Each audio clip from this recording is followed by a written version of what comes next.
Friends, स्वागत है आप सभी का आपके अपने यूट्यूब चैनल स्टडी विद विकास पाठक में एक बार फिर से। तो इस वीडियो में हम लोग सॉल्व करेंगे प्रीवियस ईयर जो मॉडल पेपर क्वेश्चन आए थे जैक बोर्ड का क्लास 10th का टर्म 1 के लिए, उसका मॉडल सेट 1 करेंगे कंप्लीट। इसमें साइंस का सब्जेक्ट साइंस है। सोशल साइंस का अपडेट हो गया था, दोनों जो सेट था वो। उसके बाद जो प्रीवियस ईयर जो ओरिजिनल क्वेश्चन आए थे जैक की तरफ से टर्म 1 में, वो भी अपलोड हो चुका था।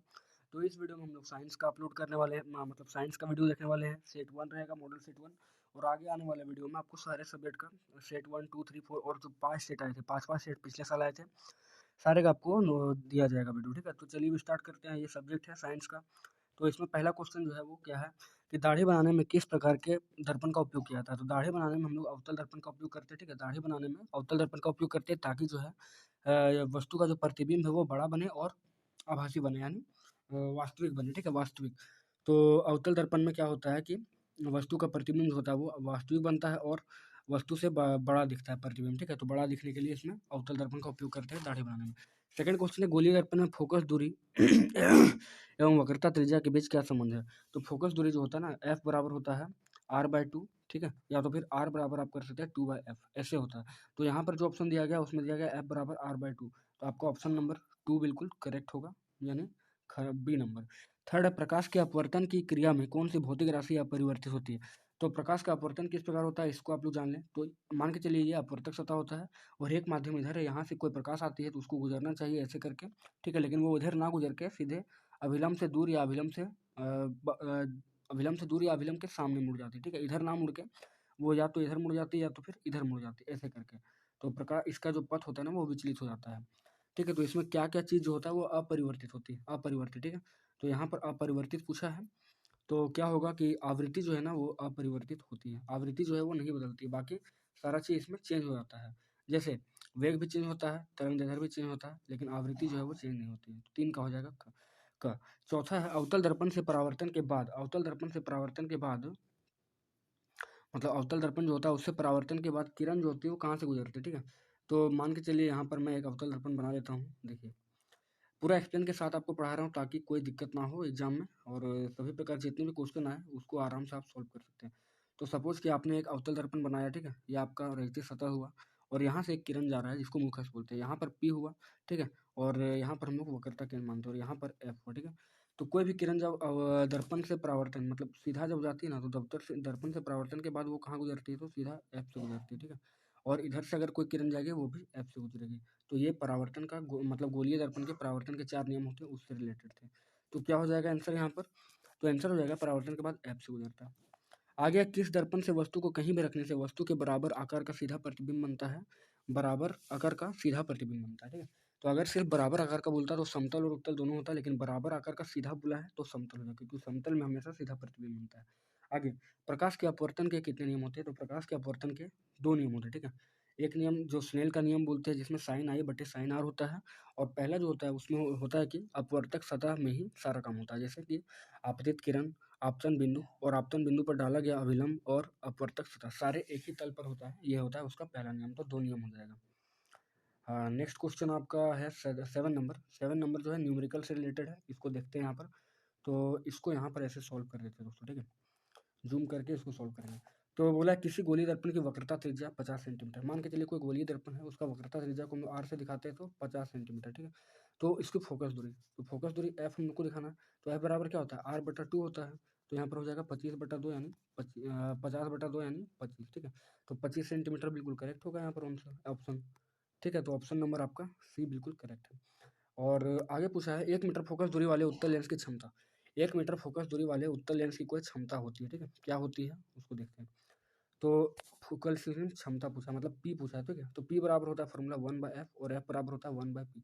तो पी बराबर यहाँ पर क्या हो जाएगा, पी बराबर हो जाएगा 1 और बट्टा क्षमता आपका 1 है, तो 1/1 को काट देंगे तो डी बचेगा, मतलब 1 बचेगा। ठीक है, तो 1 डायोप्टर। और उत्तल लेंस है, उत्तल लेंस में क्षमता जो होती है वो हमेशा धनात्मक होती है प्लस में, तो इसीलिए यहाँ पर क्या हो जाएगा 1 डायोप्टर प्लस का।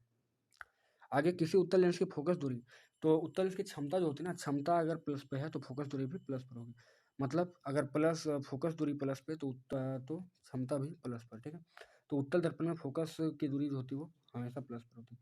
आगे प्रकाश का न्यूनतम वेग कहाँ होता है, तो प्रकाश का न्यूनतम वेग जो होता है वो जल में होता है। ठीक है, जल में क्यों, निर्वात में 3 गुना 10⁻8 मीटर प्रति सेकंड होता है। वायु में होता है 3 लाख मीटर प्रति सेकंड।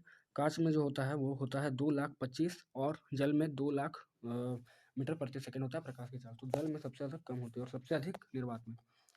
आगे 4 डायोप्टर क्षमता वाले अवतल लेंस की फोकस दूरी याद करना है। ठीक है, 4 डायोप्टर है यहाँ पर और अवतल लेंस का क्षमता बोला है, अवतल लेंस का। तो क्षमता की फोकस दूरी यानी एफ बराबर हो जाएगा 1/p और इसको 1/4 करेंगे तो इसको जब डिवाइड करेंगे ना तो यहाँ पर आएगा 0.2 आएगा मीटर। ठीक है, मीटर आएगा। इसको सेंटीमीटर में चेंज करने के लिए क्या करेंगे तो 0.2 इंटू यहाँ पर कर देंगे 100 क्योंकि हमको सेंटीमीटर में चाहिए, आंसर सेंटीमीटर में इसीलिए। तो 100 से करेंगे तो हो जाएगा क्या, तो 0.25 था तो 25 सेंटीमीटर बचेगा। ठीक है, तो आपका 4 डायोप्टर क्षमता वाले अवतल लेंस की फोकस दूरी होगी 25 सेंटीमीटर। 12 नंबर क्वेश्चन है कि किसी उत्तल लेंस का फोकसांतर 50 सेंटीमीटर है, उसकी क्षमता क्या होगी। तो क्षमता बराबर क्या होता है हमारा, क्षमता बराबर होता है पी बराबर होता है 1/f। ठीक है, पी बराबर 1/f होता है। तो 50 को हम लोग 100 से डिवाइड करेंगे पहले क्योंकि मीटर में हमको लाना है। ठीक है, तो 50/100 करेंगे मीटर में लाने के लिए, तो इसको आएगा तो 0.5 मीटर आ जाएगा ये जब इसको सॉल्व करेंगे। अब हम लोग पी बराबर निकालेंगे तो 1/f, एफ कितना आ गया 0.5। ठीक है, इसको एक पॉइंट उड़ाएंगे, एक जीरो बैठा देंगे ऊपर यहाँ पर, तो 5 दूना 10 हो जाएगा। और बात किसका हो रहा है, उत्तल लेंस का। तो उत्तल लेंस में जो होता है ना वो हमेशा फोकस दूरी जो होती है वो प्लस में होती है। अभी सॉल्व किया हम लोग वहाँ पर। ठीक है, तो प्लस में होगा तो क्या हो जाएगा, प्लस का 2 डायोप्टर। तो ये हुआ। आगे प्रकाश का वेग सर्वाधिक कहाँ होगा। तो प्रकाश का वेग जो होता है ना वो सर्वाधिक कहाँ पर होता है, अभी मैंने बताया था कि प्रकाश का वेग जो सर्वाधिक होता है वो निर्वात में होता है। ठीक है, निर्वात में। तो ऑप्शन ये हो जाएगा 13 का डी। 14 दिए गए प्रक्रम में कौन ऊष्माक्षेपी अभिक्रिया है। तो ऊष्माक्षेपी अभिक्रिया जो होती है ना श्वसन होती है। एक क्वेश्चन में पूछा जाता है कि श्वसन को ऊष्माक्षेपी अभिक्रिया क्यों कहते हैं, तो श्वसन हो जाएगा। आगे चिप्स के पैकेट विकृत गंभीरता से बचने के लिए कौन सी गैस डाली जाती है।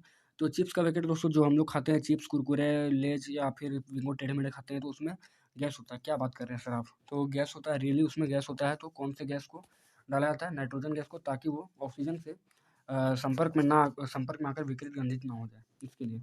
16 है जंग लगना किस प्रकार की अभिक्रिया है। तो जंग लगना एक रासायनिक अभिक्रिया है जिसको संयोजन भी बोल सकते हैं। ठीक है, संयोजन अभिक्रिया।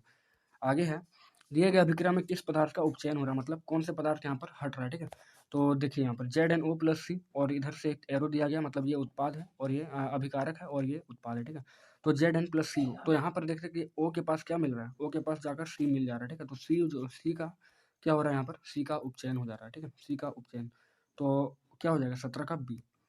18 नंबर है दिए गए कौन से रासायनिक समीकरण, मतलब दिया गया जो समीकरण है वो संतुलित है। तो यहाँ से देख सकते हैं कि संतुलित समीकरण किसको बोलते हैं, जिसमें सारा जो अणु या परमाणु का जो संख्या होगा वो बराबर होगा। तो यहाँ पे देखिए आप लोग, एक कैल्शियम है, यहाँ पर भी एक कैल्शियम है। OH यहाँ पर देख सकते हैं, मतलब ऑक्सीजन जो है 2 है और यहाँ भी ऑक्सीजन 2 है। ठीक है, O2। और H का बात करें तो H2 है और H भी 2 है। ठीक है, और ऑक्सीजन जो है ना वो 3 और 2 5 है और यहाँ पर भी 2 2 4 1 5 है। तो बिल्कुल पहला जो ऑप्शन है वो बिल्कुल करेक्ट है, यही समीकरण संतुलित है। नेक्स्ट, दिए गए चित्र में कौन सी अभिक्रिया हो रही है। तो Pb+CuCl2 और यहाँ पर देख रहे हैं आपकी PbCl2 से जाकर अभिक्रिया कर रहा है और Cu को बाहर कर दे रहा है। तो इसका क्या हो रहा है, विस्थापन हो रहा है। ठीक है, मतलब एक जगह से दूसरे जगह चला जा रहा है, तो विस्थापन अभिक्रिया। आगे दिए गए पदार्थ में कौन गंधीय सूचक की तरह व्यवहार करता है। तो जो भी पदार्थ दिया गया ना उसमें प्याज जो है वो गंधीय सूचक का व्यवहार करता है, प्याज। आगे हड्डियों को जोड़ने के लिए डॉक्टर जो है किस लवण का प्रयोग करते हैं। तो हड्डियों को जोड़ने के लिए डॉक्टर जो है प्लास्टर ऑफ पेरिस का प्रयोग करते हैं और उसका रासायनिक सूत्र क्या होता है, CaSO4 ½ H2O। ठीक है, ½ H2O ये होता है प्लास्टर ऑफ पेरिस। ठीक है, और ये जो है ना अभिक्रिया नहीं करता है जल्दी किसी से, इसीलिए, और काफ़ी ज़्यादा कठोर हो जाता है। तो CaSO4 ½ H2O को प्लास्टर ऑफ पेरिस बोलते हैं और इसी को हड्डी को जोड़ने के लिए डॉक्टर इसका उपयोग करते हैं। आगे विरंजक चूर्ण का सूत्र क्या है। तो दोस्तों एक वीडियो मैं बनाऊंगा आप सभी के लिए केमिस्ट्री से रिलेटेड, जिसमें आपको सारे जो रासायनिक सूत्र दिए हैं वो बिल्कुल करेक्ट रहेंगे, सारे रासायनिक सूत्र रहेंगे उस वीडियो में, ताकि आपको फिर कोई दिक्कत ना हो। तो विरंजक चूर्ण का रासायनिक सूत्र था CaOCl2। आगे है कि इस चित्र में कौन सी अभिक्रिया हो रही है। तो यहाँ पर देखिए एक चित्र दिया गया है। ठीक है, और कैथोड एनोड वगैरह के दिया गया है किरण। तो कौन से हो रहा है यहाँ पर वियोजन अभिक्रिया होती है। ठीक है, 23 का हो जाएगा बी। अगर 24 का बात करें तो क्या दिया है, टमाटर में कौन सा अम्ल पाया था। तो वही टमाटर दोस्तों जो लाल कलर का होता है जो हम लोग खाते हैं सबको, तो टमाटर में कौन सा अम्ल पाया जाता है, ऑक्सैलिक अम्ल। ठीक है, ऑक्सैलिक अम्ल। 25 नंबर क्वेश्चन है तनुकरण प्रक्रिया में क्या होती है। तो तनुकरण प्रक्रिया जो होती है उसमें हाइड्रोजन प्लस और जो OH मतलब हाइड्रोजन का और हाइड्रोक्साइड आयन की सांद्रता में ना कमी आ जाती है, सांद्रता में कमी आ जाती है। तो 25 का हो जाएगा सी। 26 का बात करें तो अगर निम्नलिखित में कौन प्रकाशीय वियोजन का उदाहरण है? तो AgBr यानी Ag और प्लस Br, ठीक है। तो ये हो जाएगा आपका। और ये सारे क्वेश्चन जो है ना दोस्तों, ये NCERT बुक से उठाया गया, NCERT बुक से, सारा NCERT बुक से आपको मॉडल क्वेश्चन बनाया गया। तो आप एक NCERT बुक को जरूर प्रेफर करें और लाइन बाय लाइन इसको एक बार पढ़ लें। आगे, अमीबा अपने किस अंग से भोजन ग्रहण करता है?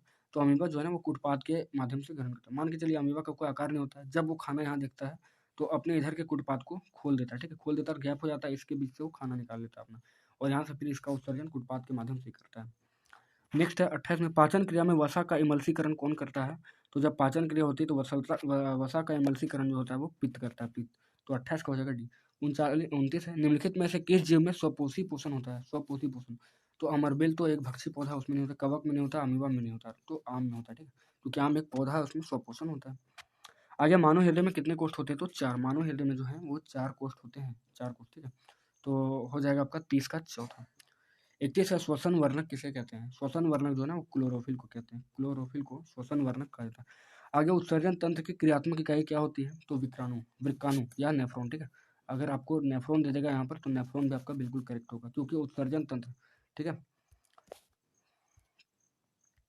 नेक्स्ट है, वृक्क की क्रियाशीलता कम होने पर रक्त को शरीर से बाहर निकालकर छानने की प्रक्रिया, तो इसको डायलिसिस बोलते हैं, डायलिसिस, ठीक है। इसमें आपको जो खून जो है ना नहीं बनता है या कम है तो उसको डायलिसिस किया जाता है, बाहर निकाला जाता है और फिर से एक अच्छे खून को उसमें भरा जाता है शरीर पे, तो उसको डायलिसिस बोलते हैं, और हिंदी में इस क्रिया को अपोहन कहा जाता है, अपोहन। नेक्स्ट है, जनन की मूल घटना क्या होती है? तो जनन की मूल घटना होती है डीएनए की प्राकृतिक प्रतिकृति बनाना, डीएनए की प्रतिकृति को बनाना होती है जनन की मूल प्रक्रिया। नेक्स्ट, दिया गया चित्र किस प्रकार के जनन को दर्शाता है? तो वो दर्शाता है बहुखंडन को। इसमें एक देख रहे कि आप बहुखंडन हो रहा है, एक से एक छोटे छोटे पदार्थ बन रहे हैं, तो बहुखंडन होगा। आगे, नर युग्मक और मादा युग्मक संलयन को क्या कहते हैं? तो इसको हम लोग निषेचन कहते हैं, और इसके 2 प्रकार होते हैं, आंतरिक और बाह्य निषेचन, ठीक है। आंतरिक निषेचन जो होता है वो मतलब जीव जंतु में होता है। आगे, लड़कों में यौना अवस्था के लक्षणों का नियंत्रण कौन हार्मोन करता है? तो वो होता है टेस्टोस्टेरोन, ठीक है, टेस्टोस्टेरोन। ये आपके सारे मतलब बड़ा होना, छोटा होना, सारे को यही दिखाता है आपका। आगे, सौर स्थिरांक का मान क्या होता है? तो सौर स्थिरांक का मान होता है 1.4 किलोवाट प्रति मीटर स्क्वायर, 1.4 किलोवाट प्रति मीटर स्क्वायर। 38 का हो जाएगा ए। 39 है, जैव गैस का मुख्य घटक क्या होता है? तो जैव गैस जो होता है ना उसका मुख्य घटक जो होता है मीथेन, CH4, ठीक है। मीथेन को हम लोग CH4 से दर्शाते हैं। नेक्स्ट और अंतिम सवाल इस वीडियो का, महासागरीय तापीय ऊर्जा प्राप्त करने के लिए महासागर के पृष्ठ पर जल का ताप और 2 मीटर की गहराई के जल के ताप में कितना अंतर का होना चाहिए? तो वो 20 डिग्री सेल्सियस का होना चाहिए, ठीक है, 20 डिग्री सेल्सियस का। तो इसमें हमने 1 से लेकर 40 तक सारे क्वेश्चन को डिस्कस किया है, और ये वीडियो आपके लिए बहुत इंपॉर्टेंट है, क्योंकि इस जो वीडियो था इसमें मॉडल सेट 1 को हम लोग कंप्लीट किए हैं साइंस का। और इससे क्या होगा? तो इससे ये होगा दोस्तों कि आपका जो नवंबर में एग्जाम है टर्म 1 का ना, उसमें काफ़ी ज़्यादा हेल्प मिलेगा आपको, क्योंकि बहुत सारा क्वेश्चन पिछले साल के मॉडल पेपर से और इस बार के मॉडल पेपर से आपको मिलेंगे, ठीक है। और साइंस का जो ओरिजिनल क्वेश्चन था 2022 का, वो तो मैंने अपलोड कर चुका है आपको इस चैनल पर, ठीक है। तो प्लेलिस्ट एक बना हुआ है जिसमें आपका बना हुआ है class 10th term 1 2023 all video, उसमें आप लोग जरूर क्लिक करें। और अभी मैंने एक नया सीरीज लॉन्च किया है प्रचंड सीरीज का। तो प्रचंड सीरीज में हमारा टारगेट है कि 3000 से प्लस MCQ आपको प्रोवाइड किया जाएगा, जितने भी क्वेश्चन चैप्टर हैं टर्म 1 से। तो उसको अगर आप लोग देख लेते हैं ना तो आपका बहुत ही बेहतरीन मार्क्स आएगा, 470 से 480 के बीच में आपका मार्क्स आ सकता है, क्योंकि मैं एक से ज़बरदस्त क्वेश्चन बनाया उस चैनल पर, उस वीडियो में। तो आप ज़रूर प्रचंड सीरीज के सारे पार्ट को आप लोग देखें, 2 पार्ट उसमें प्रोवाइड हो चुका है, आप 2 पार्ट अपलोड कर चुके हैं, तीसरा जल्द से हो सकता है आज शाम तक कर दें आप लोग के लिए। तो चलिए मिलते हैं नेक्स्ट वीडियो में, तब तक जय हिंद, जय भारत।